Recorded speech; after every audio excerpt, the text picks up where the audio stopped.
Hello, fellow adventurers, and welcome back to another episode of Word Safari. This is the second episode in a two-part series on one particular Indo-European root, and that root is the root sta. In Indo-European languages, it means something like stand, or to set down, or to set up, or to make firm. In the first part of this series, we looked at a whole bunch of words that come from this root from a number of different branches of the Indo-European family. So, for instance, Germanic words that are native to English, words we borrowed from Greek, words we borrowed from Indo-Iranian, and some words that we borrowed from Latin. We're going to pick up with that last theme here, and in this entire episode, we're going to totally devote ourselves to words that come from the sta root that come through the Latin language. We've already looked at a bunch of those in the first part, specifically in the last section of the last episode, but we're going to continue with that theme and specifically devote ourselves in this episode to Latin compounds. In other words, words in Latin that have the sta root, usually as a verb, and then some kind of preposition or directional element at the front of it. We already looked at some compounds from Greek in the last episode, and so we're going to kind of be carrying on that theme here as we go, all right? So let's dive right into some compounds that Latin makes with the sta root that we get words in English from. Distance is a good one to start with. You'll see what we're talking about if you're a little bit lost here when I say compounds. The word distance in English comes from a Latin word and a Latin compound that's made up of two parts, really three if you count the ending, but we're not going to be focusing too much on the endings here in this particular episode. But the compound is made up of the sta root, which is in the middle. That's the sta part of distance. And then the preverb, as some people call it, dis, which is there at the beginning, which means apart or something like that in Latin. So what is distance? It is literally how far two things stand apart from each other. Or if you want to take the adjective form of that, which of course is distant, it's something that is standing far away from you or whatever it is distant from. So you can kind of see how these compounds are going to be working really for the rest of this episode, because Latin just made a lot of different compounds from different forms of the sta root, and we have borrowed so many words from these compounds in English. Another one that works similarly to the word distance is circumstance. The word circumstance comes from the Latin circum, which means around, plus the sta root. So what is a circumstance? It's how things stand around something else. Your circumstances are what's going on around you, and that's the circum part. And then the sta part is the fact that things are standing in a certain way around you. Okay, let's keep going with this and see how some of these other compounds are going to work. How about instant? Instant comes from the Latin in plus the sta root. In Latin can mean in, of course. It's actually the same word as the word in that we have in English, but it can also mean on or into or some other neighboring concepts. Prepositions are frequently complicated in many languages, including English. So what is an instant? Why do we call something an instant? Well, it's a metaphor for a particular piece of time. If you want to think of space-time being a block, it's a particular piece of time, and it's not just any piece of time in the giant block of space-time. It's the piece of time that is standing right on top of you, like it's about to hit you. In an instant, it's going to hit you there. That instant just happened to me right now. And so that's why we use the word instant that comes from the sta root to mean the moment that is about to happen. Of course, we can also use it to mean something that happens really quickly. It's going to happen in an instant. It's instantaneous. All of these things have to do with something that is standing right on you and then suddenly hits you in the next instant. How about the word constant? The word constant is another one of these compounds that we're going to be looking at. It is the sta root plus the Latin con, which means together or with or something like that.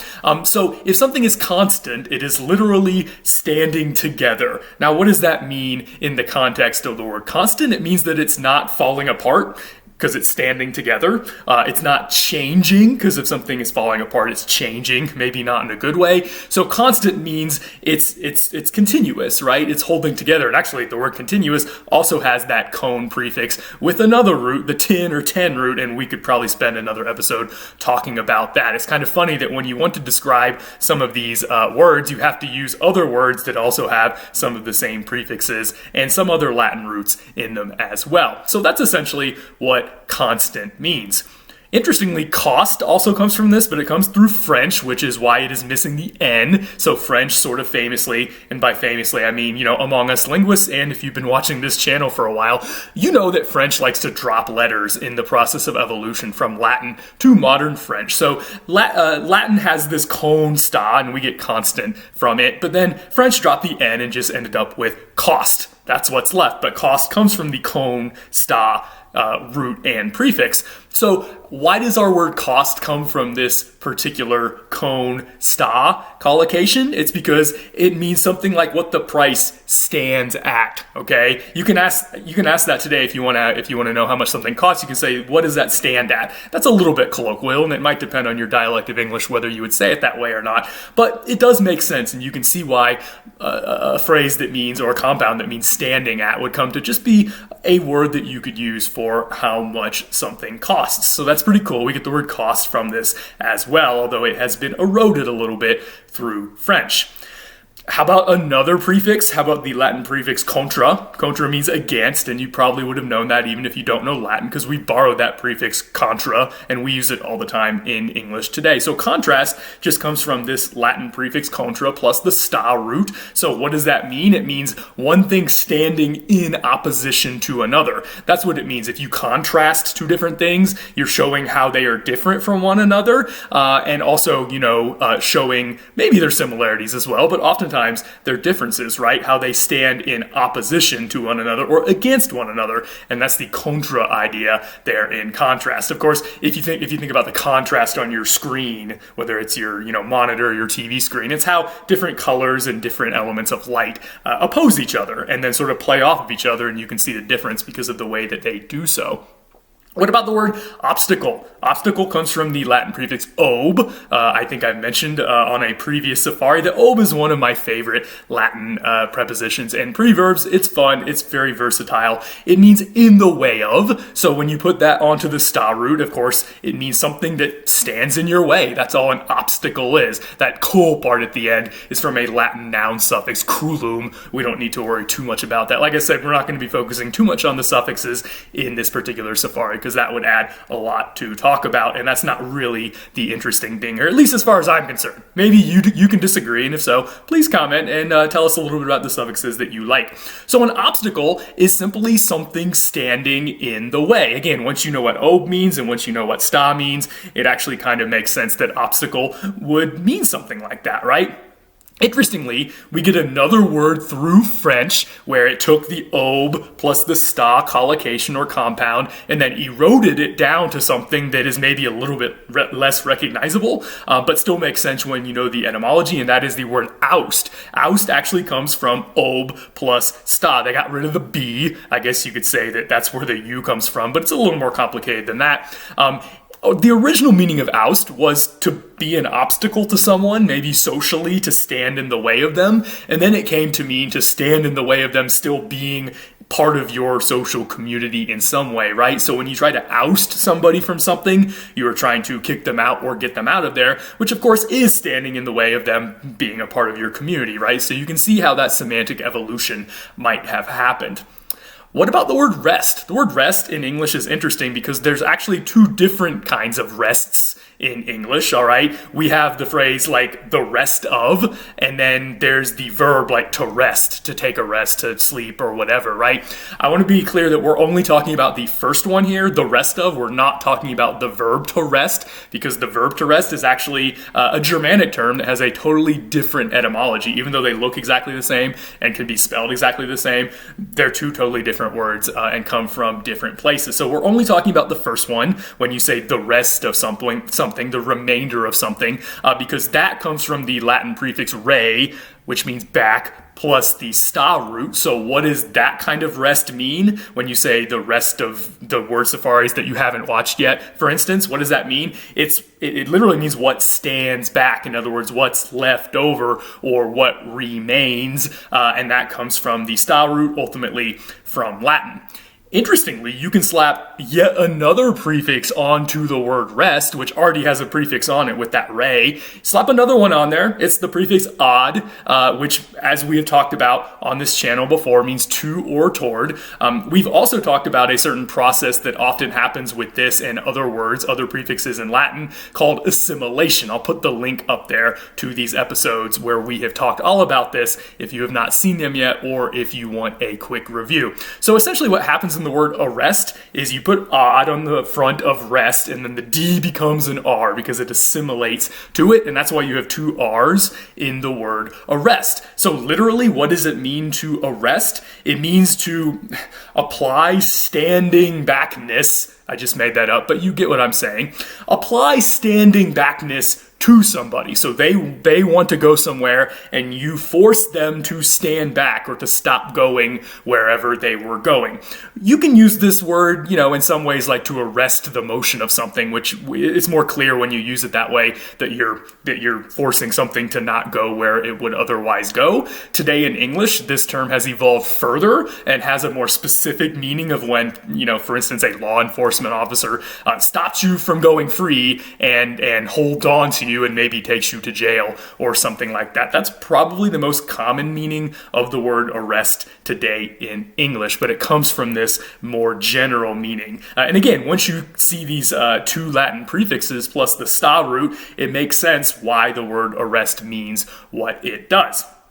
How about the word armistice? This is actually a prefix that's not really a prepositional prefix, but is actually just a noun prefix. The Latin word arma means weapons. It's the first word of a very famous Latin epic poem called the Aeneid that you might be familiar with.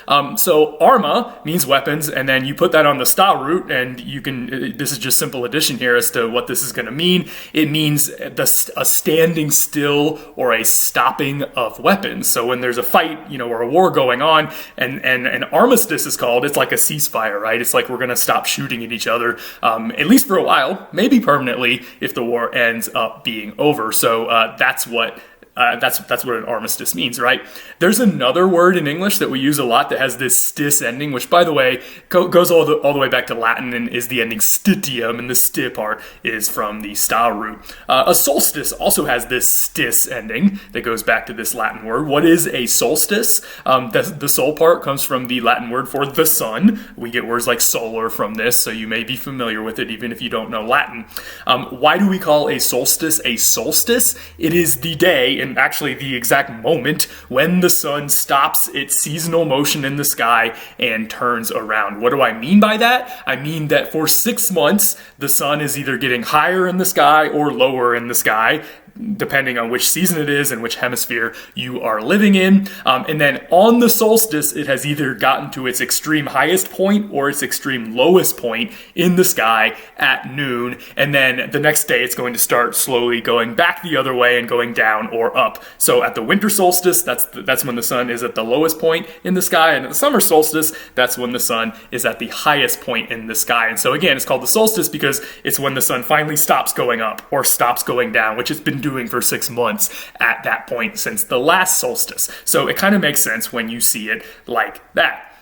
Let's talk about another Latin verb. So far in this episode, we've been talking about assorted prefixes that can be put on the sta root in Latin. But in Latin, you could make other verbs with the sta root that still have something to do with standing, but might be a little bit more specialized in some way. So Latin has a verb sistere, which is from the sta root, but it has a linguistic process called reduplication that is affecting it. Reduplication is something that happens all over the ancient Indo-European language. It's a fancy way of saying that you take the first consonant of whatever the root or the word is, in this case S, and you reduplicate it, which means you say two of them instead of one of them, and you put a vowel in between. So with the verb sistere, you're just taking the S of the sta root and copying it, copy and pasting it, okay? So you have two S's and then put an I in between. And so the S is the reduplicating syllable. That's the technical jargon, but you can kind of see how it works there. Oftentimes, I mean, reduplication can do a lot of things in Indo-European languages, but oftentimes reduplication shows some kind of emphasis, and that's sort of what it is doing here. It's a somewhat more emphatic form of the verb stare, which again just really means to stand. So sistere, it can mean to stand, but it can mean like to take a stand, to stand there, to not be moved, all right? So we're going to see that in the compounds that we get from Latin that are made from sistere instead of just stare, they oftentimes have a little bit more of an emphatic quality, all right? So let's go through some of the compounds that we have in English from the Latin verb sistere. They are going to have sist in them, S-I-S-T, all right? Resist is a good place to start because resist definitely has an emphatic quality to it. Once again, it's going to come from this Latin prefix re, which we have already seen, that means back, but it doesn't have to always mean back. It can also be an intensifier, like to really do something. So sist is already kind of emphatic, and resist can mean to stand back at something that is trying to move you or dislodge you or attack you, but it can also just mean to really strongly stand, like to stand your ground against some kind of hostile force. Of course, that's exactly what it means to resist something. Another form of sist, or rather another word that we get in English that has sist in it and has a different prefix, is insist. We've already seen in means in or on, and then it has sist there at the end. So what does it mean to insist on something? Literally, it means to take your stand on a position or belief or, whatever it is you're insisting on, right? So you can see that that's a very graphic way of saying that you're not going to be moved. And of course, it's a metaphor because usually when you insist on something, you're not literally standing on it. It's a metaphorical standing. You're not going to be moved from a particular position or whatever it is that you are insisting on. Exist is another interesting one, okay? Another compound from sistere. This comes from the Latin preposition ex, which means out of, plus sist. Notice that when you put the x and the sist together, you don't put the first s, like the first s of sist kind of gets eaten up by the x. So we don't write ex sist. We just write exist with an X, not an XS, but you still say it basically the same way. What does it mean to exist from an etymological perspective? I know you know what it means to exist just generally, but why does that word mean what it means? Literally, it means to stand out from. So what does that have to do with existing? There are a couple of different ways you can look at this. One of them is the one that I put on the screen here, is that if something exists, it stands out from nothingness, right? It stands out. Like people can see it, they can sense it, therefore it exists. It stands out to them in some way, right? The other way of thinking about this is that something that exists has been given birth to at some point, or it has been created at some point, or it comes from something, so it stands out from something. A baby has come out of its mother, if we're talking about mammals, for instance, right? Plants have come from other plants or whatever, and so it stands out from whatever created it or gave birth to it or whatever. How about a word like persist? Persist is from the Latin per, which means through, plus sistere. What does that mean then, to persist? It means to keep standing or existing. Again, sometimes you have to use other words to define some of these from the same basket that we've just been looking at, which is actually why I put exist before persist here. So what does it mean to persist? You're going to keep going through, and that's the per part of persist. You're going to keep going through, and if you're persisting, what are you going to keep going through? Difficulties, hardships, things that are trying to stop you, right? You're standing your ground on a particular course of action. Even if you're in motion while trying to carry out the course of action, you're not going to be swayed from that course of action. Even though you're going through, you're going per, hardships, difficulties, things that are trying to knock you off course. What about consist? Consist, again, we've seen con, it means with or together, plus sist. So what does it mean for something to consist of something? It means that there are different parts of it that stand together. That's the con plus sistere, They stand together to make a whole, right? So if you say that Word Safari consists of so and so many episodes, those are the parts that make the whole that is the channel Word Safari, and they're standing together, right? They're all on the same page, and you can scroll through them. Of course, we get other things from this root as well, like consistence and consistency, that all have something to do with standing together and not necessarily being separate, even if there are parts that are still viable and can be seen within that whole. What about subsist? Subsist comes from the Latin sub, which you can probably guess means under. This is another preverb or preposition that we have pretty much just stolen from Latin, right? We use it a lot, like in words like submarine. So sub means under. So when you put it onto sist, what does that literally mean? It means to stand or exist below a normal threshold. So for instance, we talk about a subsistence diet, which means that you don't have a lot of food, maybe not a lot of nutrition. You are below the normal level that people are used to for their diet. You're eating just enough to survive, but it's under what you would normally be eating, right? If you could eat more. So that's essentially what subsist or subsistence means. You're under a normal threshold. Assist comes from the Latin odd. Here's our old friend odd again with assimilation happening, so the D becomes an S. We have talked about this word already, that it means to stand at someone's side or stand by someone to help, right? And just to be clear, we talked about this in the episode where we talk about assimilation, which I have already linked to earlier in this episode, so you can go look at that if you want.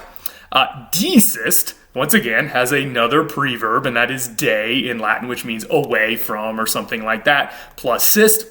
So we don't use this word that often, but we use it in phrases like cease and desist. What does it mean to cease and desist from something? Cease means to stop. Desist literally means to stand away. So there's something that you're doing and you stop doing it, so you're standing away from it, and that's literally all desist means, which again, it sounds like a fancy word, but once you know what de means and once you know what sist means, you can pretty much figure out what a word like desist means.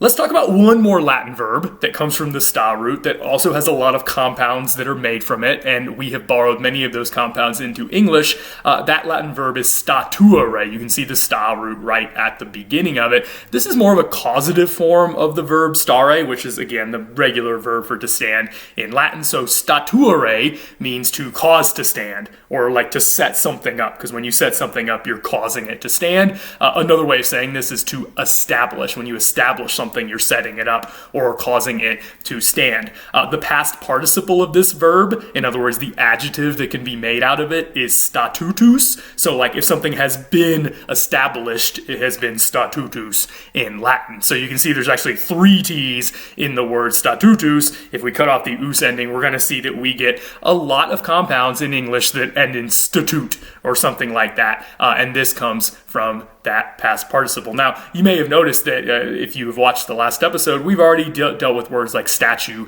and statute that look like this because they are something that has been set up, all right? So we're seeing a lot of connections. But again, in this episode, we're really specifically focusing on the compounds. So let's dive into some of these compounds that come from this verb. An obvious one is institute. Again, you know what in is by now. It means in or into or something like that, plus statute, so the past participle form. So something that has been set up, that's the statute or statute part, and then the in is it something that has been set up into existence, right? That's literally all an institute is.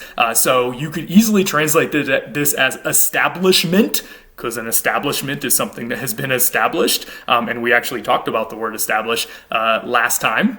Or you could translate this as foundation, because a foundation is something that has been founded or created. So foundation, establishment, institute, all of these words fundamentally mean the same thing. They're just something that has been set up, and now it exists.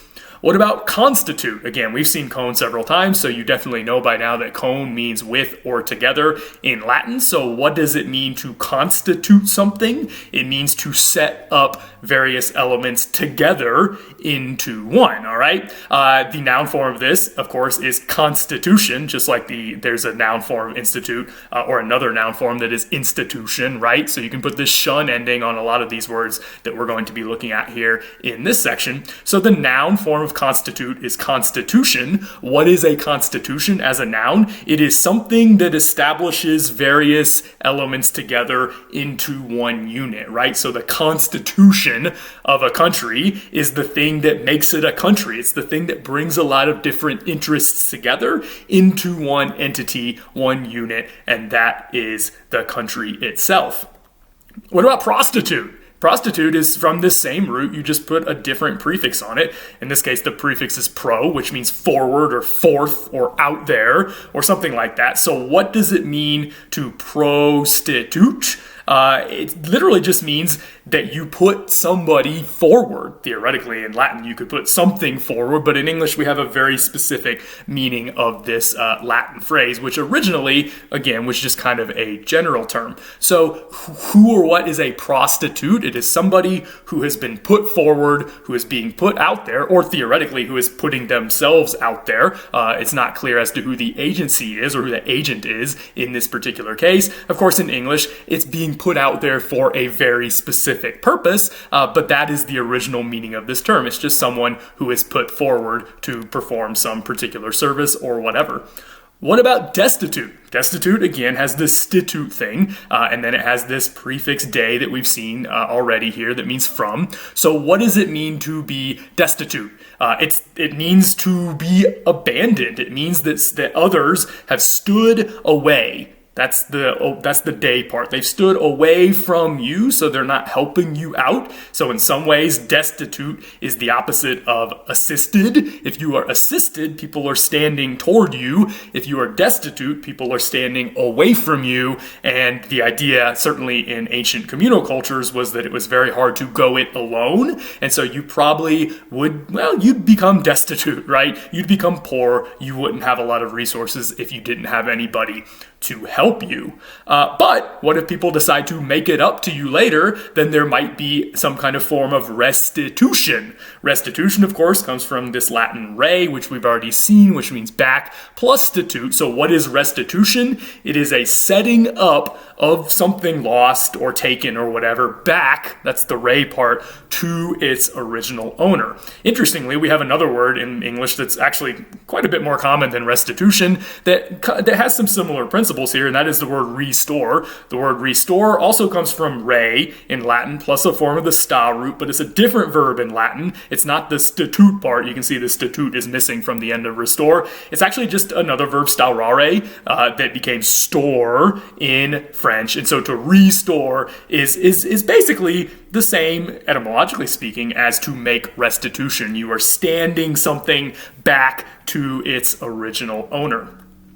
What about substitute? Here's sub again, or sub in Latin, which once again means under. So what does it mean for somebody to be a substitute or for something to be a substitute? It literally means to stand under. What does it mean in this context for something to stand under? It means that it's ready to replace that other thing if need be, or maybe it is replacing that other thing if need be. You can kind of think of it as there being like a pecking order, and this person or thing is number one, but if that thing is not available, we go down the list to number two. So that's the under idea there. Of course, we have terms like understudy that visibly have the word under there as somebody who can take the place of somebody else, and who is maybe in some cases learning from them or something like that. That's all a substitute really is.